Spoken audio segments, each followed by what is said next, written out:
citizens of the nation. What are you doing? You can't just stay in one corner and say, we're doing all we can. What does that mean? We had the last administration telling us they were doing all they can. Over 1 year, nothing happened, and we kept staying back here. There has to be accountability. There has to be transparency. That opaqueness in doing this is not acceptable. It's just like what we have with the rescued girls so far, the rehabilitation. There's so much. It's so opaque, the way the whole operation, the way it's being handled, and it shouldn't be. There should be transparency. Government should open up itself so that it becomes accountable to the people. When you shroud things, that is where a lot of corruption can take place. That is where a lot of things that are not supposed to take place do take place. And so things should be open. They should be transparent, and citizens should be able to contribute to whatever it is they need to contribute towards ensuring that things are done the right way and the proper way. That's why we are active citizens. Are you in contact with the first batch released in October 2016? No, we are not in contact. And I do tell you, their parents too are not in contact, and that worries us. Hold on, did you say parents? I said parents. Some parents are still not in contact with the ones that were brought back. We have 24 that had been rescued before this yes. 82 that we have now, making a total of 106.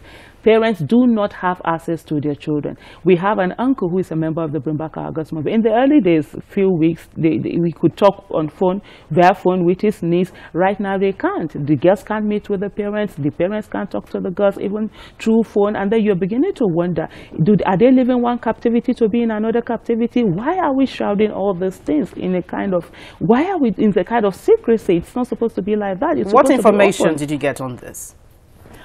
Nothing, absolutely nothing, other than parents I do not have access to their children. And like the last this thing we had, parents coming out, even the ones that their children were still in captivity, going to the villa. They laid siege for 3 days before finally they met with them. And then when we met with some of the Chibok community leaders, part of the things that came out was that the Minister of Women Affairs said that she had been given information to the president, the leader of the Chibok parents, and they said they didn't get anything. And they met with the vice president, and the vice president did tell her that whatever information she was given, she should contact the members of the Chibok communities that are around here, and also the parents that are living within Abuja and its environment. It's okay to say, yeah, you can't get to Chibok. Chibok is far away. What about the parents that are living here near Abuja? Why are you not speaking to them? That's for our concern. There needs to be a feedback mechanism. It is when things are open that you're able to hold people accountable. This is a nation. It is not one man's business. And so we need to work things out the way they ought to be done, so that people are held accountable for statements that they make, for things that they do, that they ought to do that they haven't done. Okay, now that the names are out, what next for the BBOG? For us, now that the names are out, it's verification. We're going through our list to ensure that the names, they match up with the names that we have on our list, and then we contact the community leaders to be able to get the parents, and then for them to ascertain that these are their children. And for us, then the next thing we did after that is rehabilitation, reintegration, resettlement. By the government. By the government, and that must be done. One thing we need to understand is that we cannot in any way allow our Chibok girls come back and then they fall through the cracks. We must ensure they are rehabilitated. We must ensure they are reintegrated. They go on to achieve dreams that even they themselves right now, they do not know that they have. Because if we do not ensure that they go on to be educated, the terrorists would have won. All right, hold on with your thoughts. We're still with the co-convener of the Bring Back Our Girls group. We'll be right back on the abduction of the Chibok girls. Stay with us.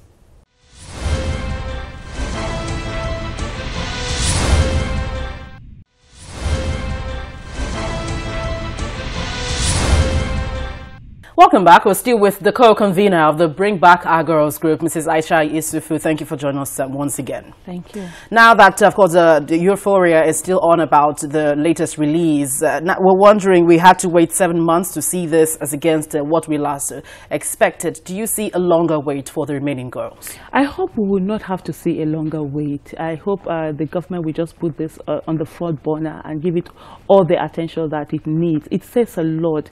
I mean, when Chibok Chibok girls are brought back, and every Nigerian that we have in captivity, let's not forget, Chibok girls are not the only ones that were abducted. They were citizens, thousands of them that were abducted before and after them. But we, as a movement, we use Chibok girls as a symbol because they are the ones that we have their names and we have our faces, and we can attach and verify and be sure that these are the citizens that were taken and they've been brought back.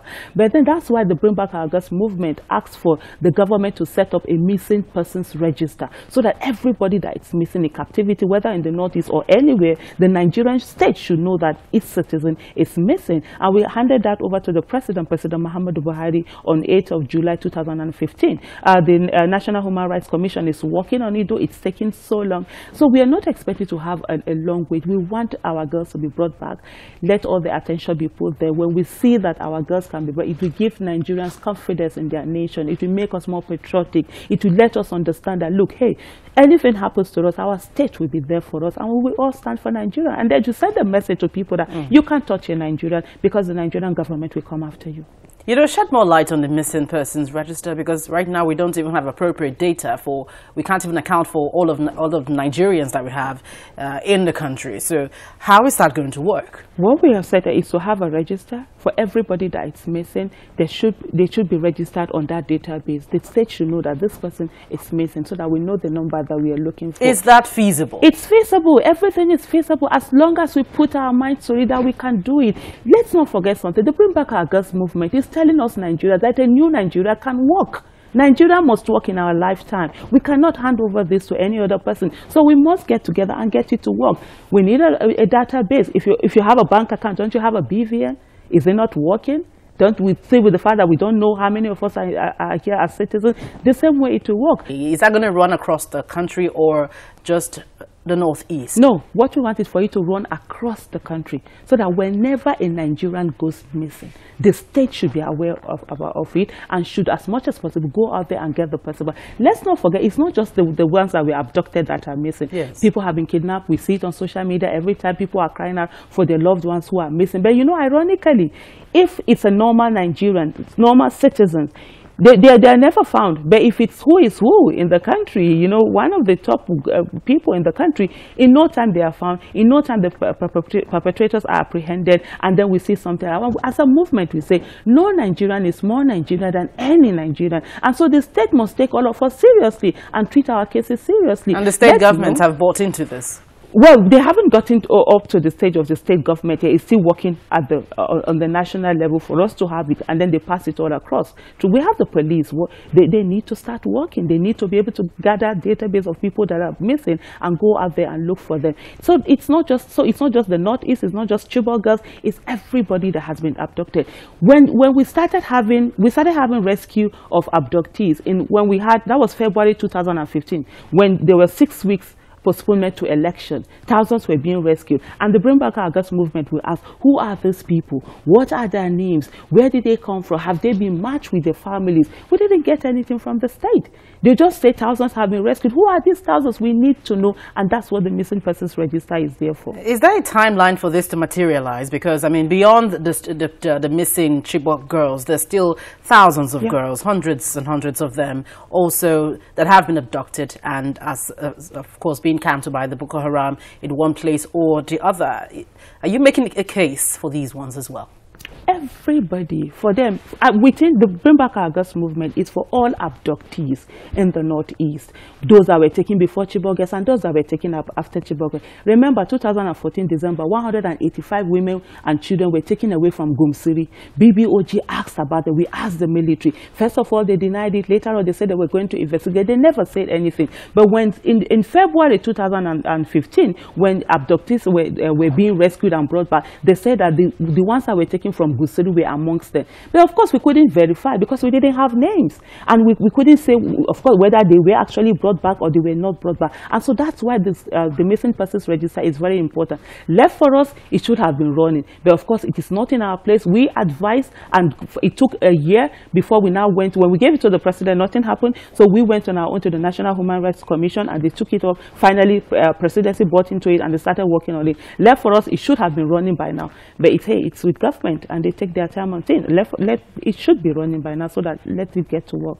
All right, let's conclude with this question. Will the sit-outs continue? Absolutely, until each and every one of our Chibok girls is accounted for. We ask ourselves every day, when would we stop? Not until our girls are back no and break. alive, not without our daughters. No, even if it takes, in 2014, May 2014, said to myself, even if it takes 20 years of my life, I'm going to give it to Chibok, because I was once the Chibok girl 27 years ago. I was in secondary school writing my SSC. I was poor. I was hungry. I would go to school in the morning without breakfast. I would come back not expecting lunch. My parents were poor. If I was taking them, I tell you, I wouldn't be sitting across you right now talking, because my parents wouldn't have been able to say anything. And unfortunately in Nigeria, when one is poor, one is faceless, nameless, and voiceless, and we must change that.